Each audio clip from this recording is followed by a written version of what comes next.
So I want to just bring up someone else. Let's get on this side here. Hands sweaty. Goodness gracious. I don't know why I'm so nervous today. I'm on the mic, right? Exactly. So I would like to bring up Queen K, because we got two Ks up here.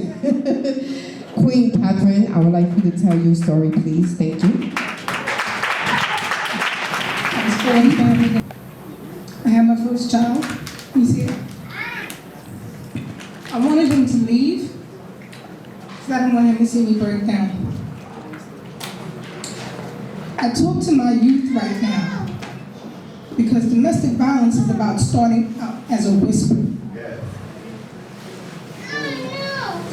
You know, when you hear, oh, you stupid, or why do you do it like that? And you think it's cute, even when you're an adult. Then it turns into a snap. Why you gotta cook like that? Why you wash the dishes like that? Who taught you how to mop the floor? You don't know how to mop the floor, you don't know how to clean clothes. Meantime, I've been taking care of myself for these 25 years. By the time you are at that snap, then it turns into a clap. You're already in deep. And then you have something that you feel is one of your biggest accomplishments is having a child. I prayed and cried 3 years before I had him. And this man knew that. So, like people say, you're in it. And you don't realize, you're not sure, is it domestic violence because you're not really aware of it? You're like, oh, my nose is not twisted up, eyeball is not out of my socket, I'm not in the hospital, you know, he's not threatening to kill me or beat me up or anything like that, but it's the manipulation, the power and control of, you're never gonna amount to anything. Now mind you, when he met me, I was making $45,000 and I'm professionally an accountant. But like I said, my biggest accomplishment came when my son was born.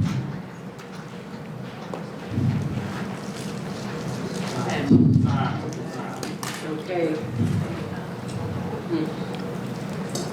When we were in the hospital, you know, you leave your house in disarray. So you're thinking, you know, this man that says, I love you, I never want to leave you, I don't want anybody else to have you, and you're the best thing that came to me in my life.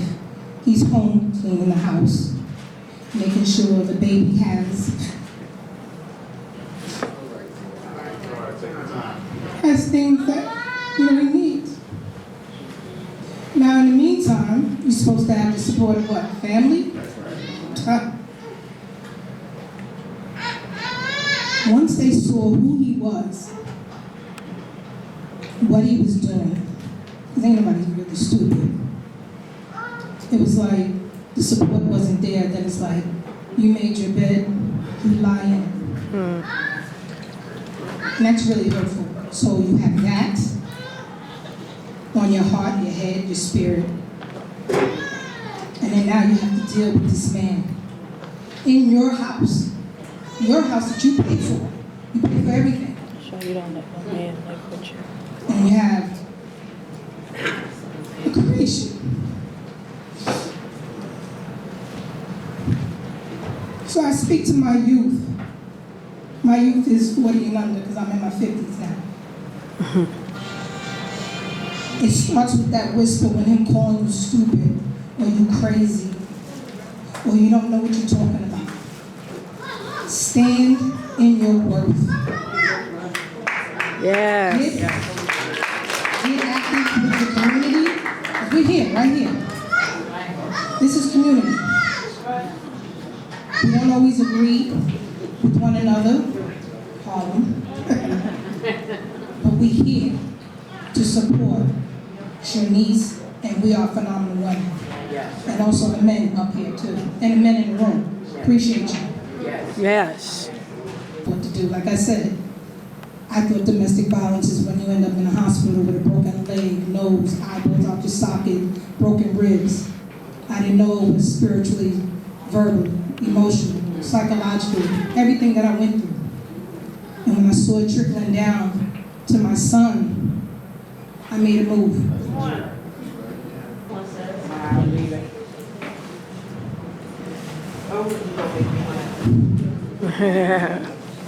This is for my youth, man. You don't have to go through this. Go to somebody, anybody. I mean, I know the first thing they say, go to the church. But there's few people that understand and know this ain't right. The churches are changing because we need to change. We all need to be on one page, in one accord. Because it is about them. It's about the youth. You know, we got to make it right. I'm going to stop here, and I just want to thank, like I said once again, Shanice for inviting me and having me here.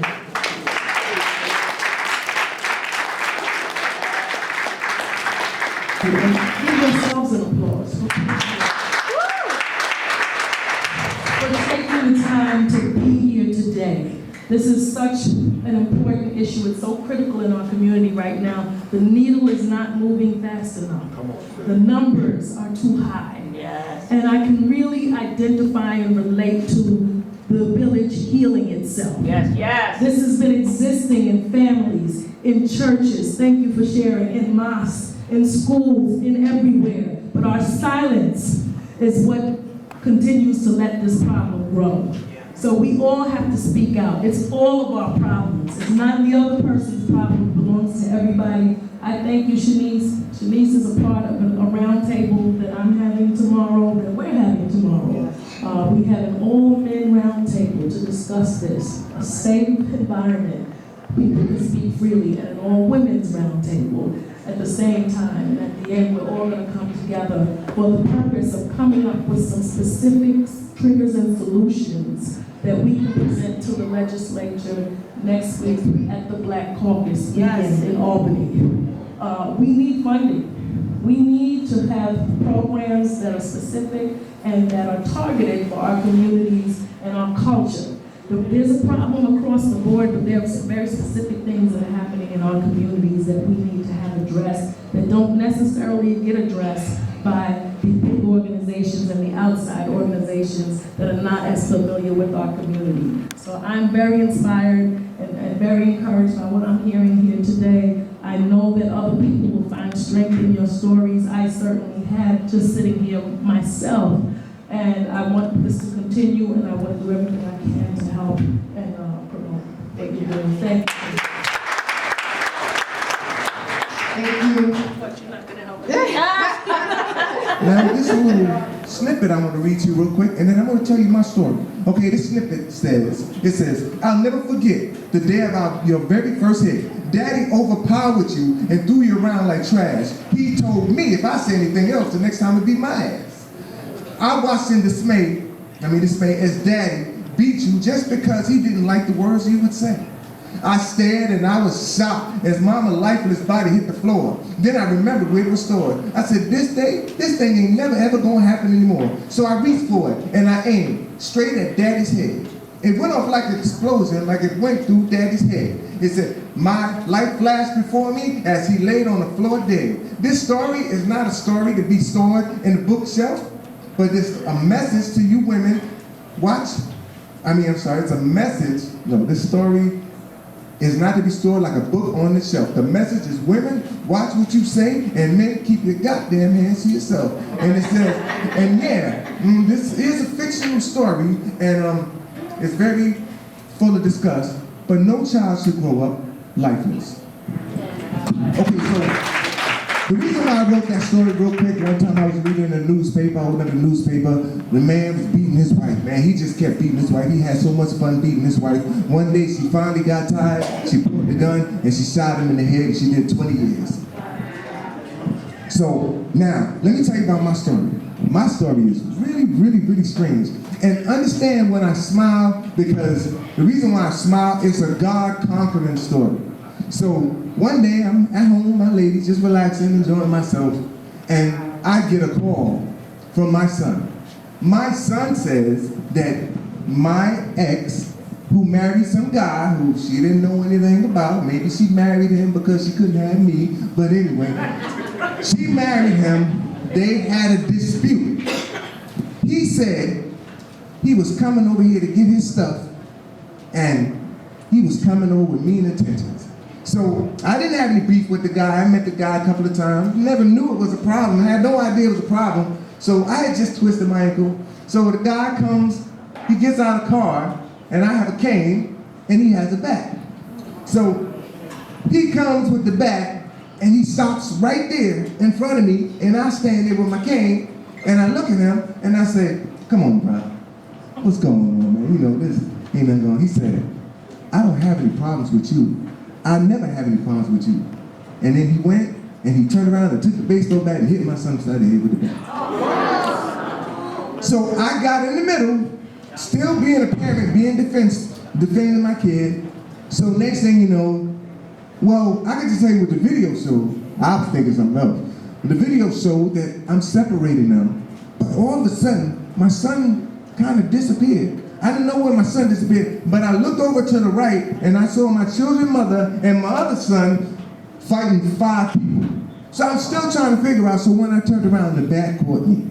And when the bat caught me, it hit me, and I was knocked out. But in actuality, for 1 second, God is really good. And I saw the video. When I saw the video, it was kind of crazy, because when I saw the video, and I'm talking to the DA, I'm looking at the DA, I'm like, why are you playing with me? I'm dead? Because it felt like a movie.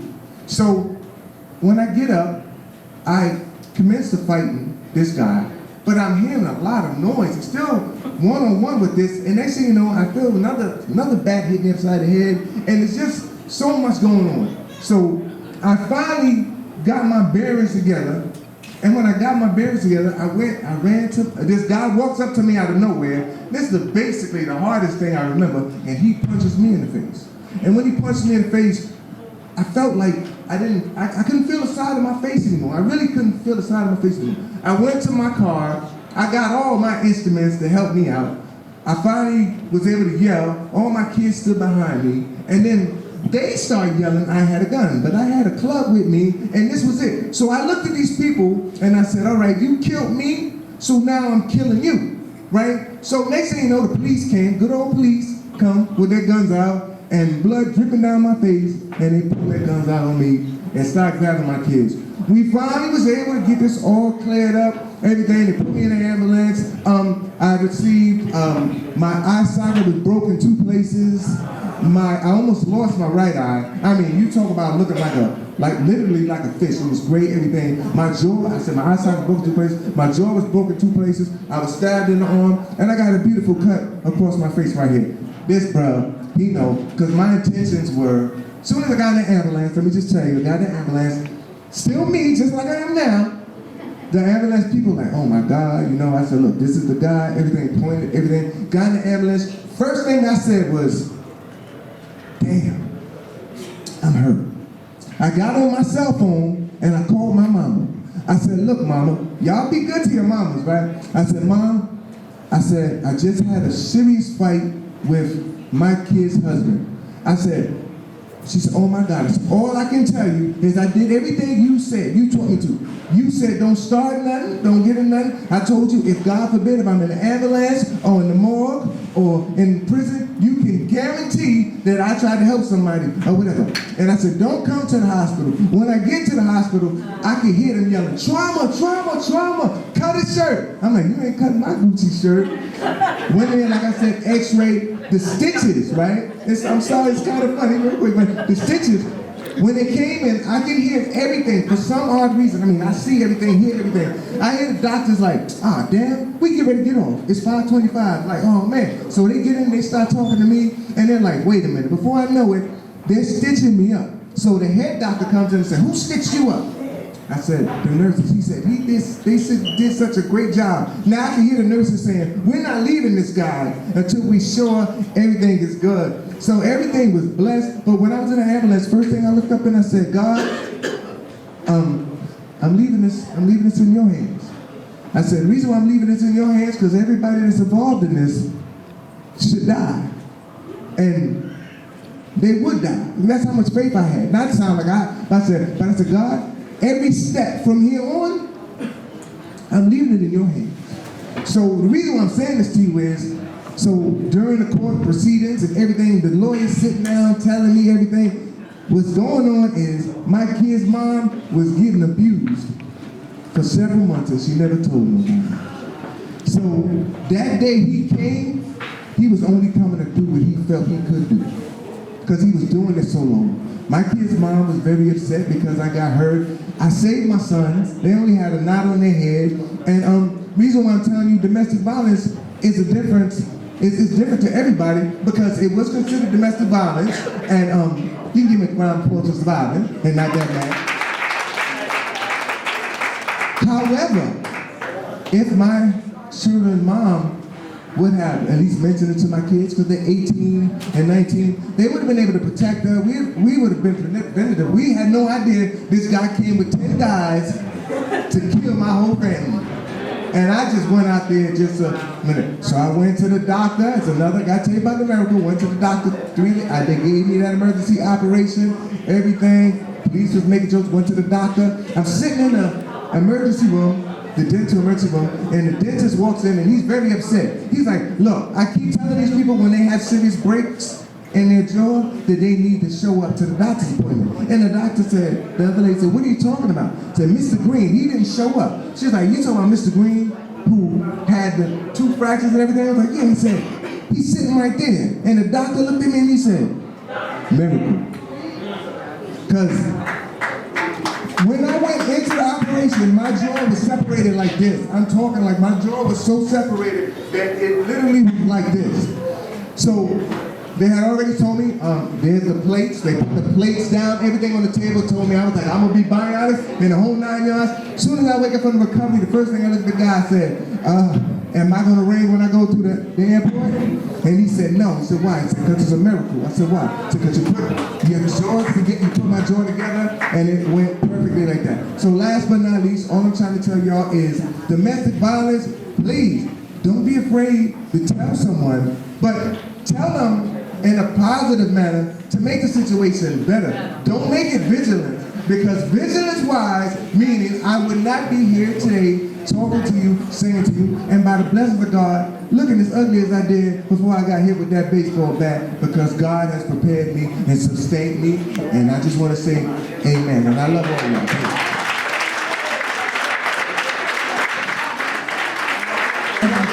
Queens again. My name is Lady Catherine Williams-Judy, and it's real, let it marinate.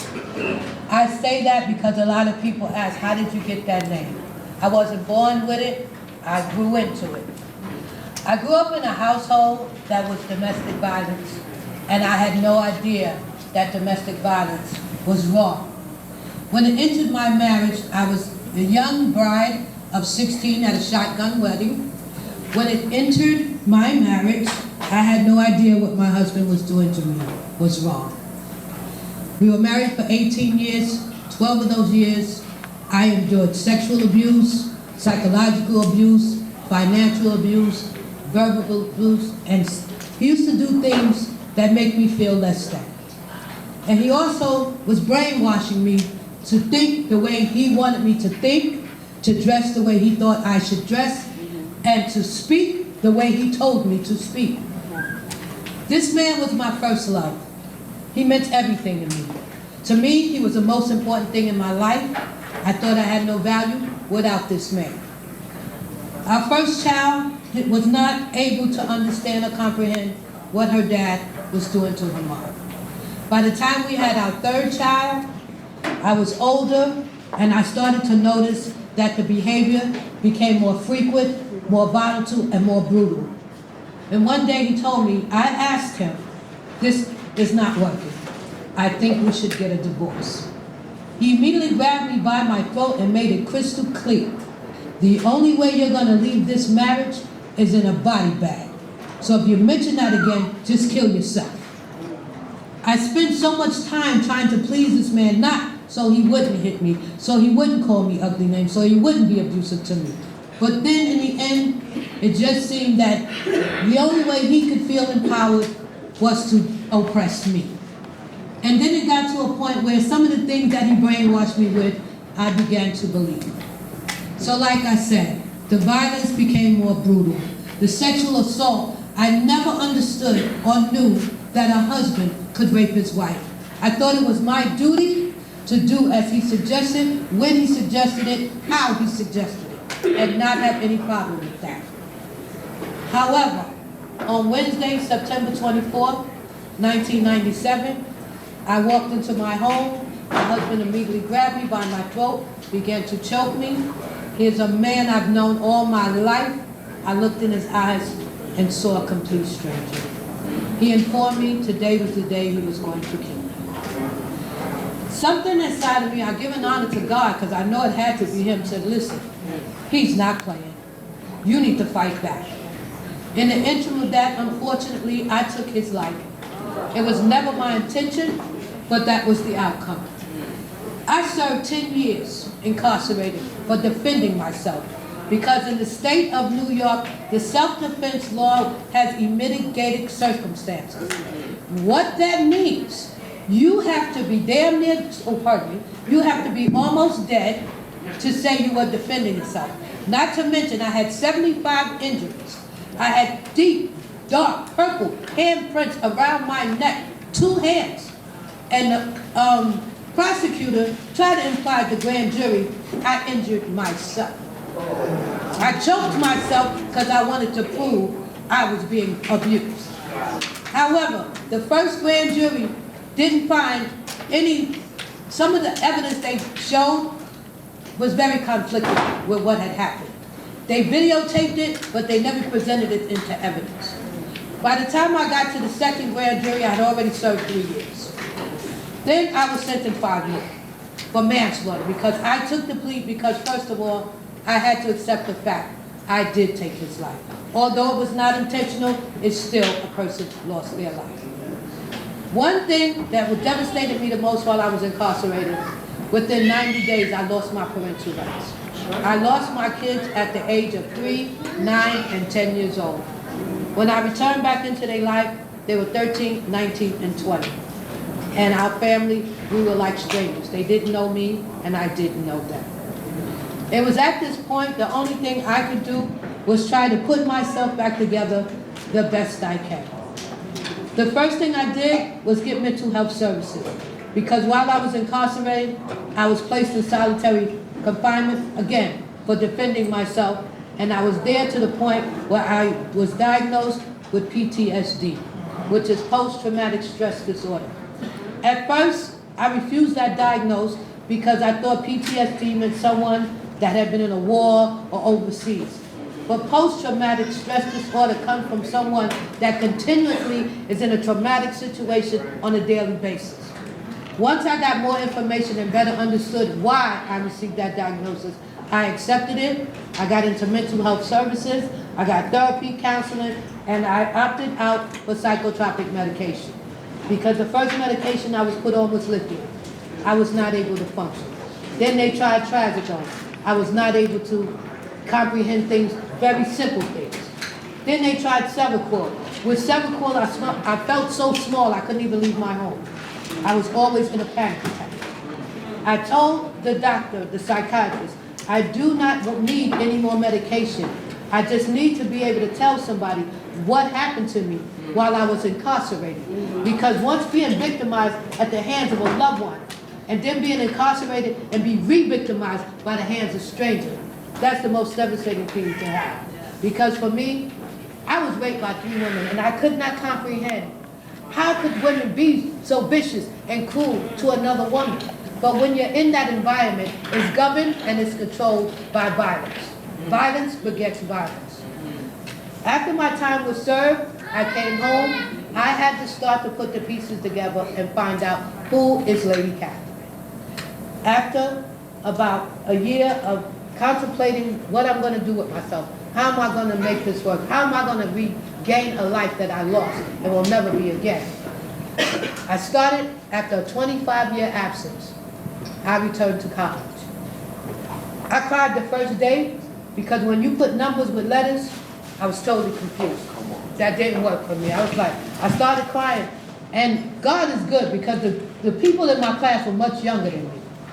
They was like, no, we're going to help you. This is going to be fine. You're going to get through this. And I did. And I earned my bachelor's. At this time, My self-esteem began to rise. I started feeling good about myself.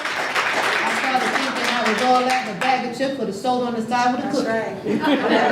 So then, I wanted more. I needed more.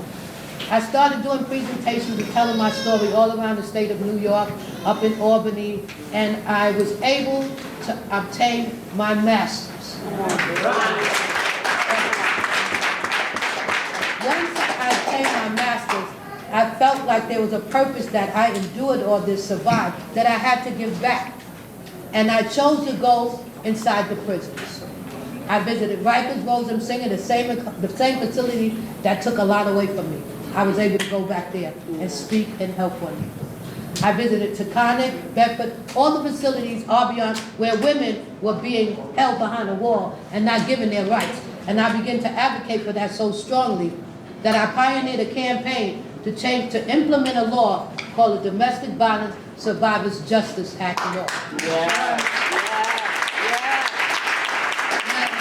It was my passion and my due diligence that it only took 10 years, but it's now a law. Governor Cuomo put it into law March 14, 2019. And I stand before you today and say, as a woman who have endured more than an average woman can overcome, God has entered my life, and I'm in good, orderly direction. I'm not highly religious, but I am very highly spiritual. That's right. I believe that as a child of God and implementing good, orderly direction, I need to treat people the way I want to be treated. I need to be able to share a blessing every day. If it's something as simple as opening a door, helping you with your seat. That's my God's reward for me to continue to build and nurture and heal myself from the inside out. So when my queen asked me to come speak here, after hearing me speak, she was like, your story was very empowering and impactful, and you need to share that more with others, because a lot of women are walking around. If you don't know what domestic violence look like, you don't know that you're in a harmful situation. But I'm gonna give you one clue. Anytime someone loves make you feel less than who you are, you're not in love, you're being controlled. Anytime you have to put your needs and wants to the side to accommodate theirs, you're not in love, you're being manipulated. Anytime someone tells you you're nothing without them, that's when you look at them and say, well, I guess I should do better, and leave. Please know, when you ask them, why do they continue to go back to an abusive relationship? There could be many different reasons. But it's not because they enjoy being physically abused. It's not because they're in love with the idea of wearing black eyes and busted lips. Sometimes it's financial support. Sometimes it's security that you don't know outside of that household. Sometimes it's all you know, and you know if you got children in tow, you leave that relationship with nothing but those children and the clothes on your back. When your child begins to cry for hungriness, cry for their father who beat you up, how do you answer that? So sometimes we stay because we have no option at that moment. That doesn't make us less than women. That doesn't make us stupid. That doesn't make us want and vulnerable. That just means we're in a situation that we have to pace ourselves to be removed from. Because anytime you think about leaving or try to leave, you're 9 times out of 10, that's when your life is in jeopardy of being lost. If anything I've shared with you have brought you any awareness or empowerment, I am grateful. I thank you all for allowing me to come here and share my story. And please, please, love yourself enough to know, anytime someone tells you they love you and there's pain with it, love should never hurt.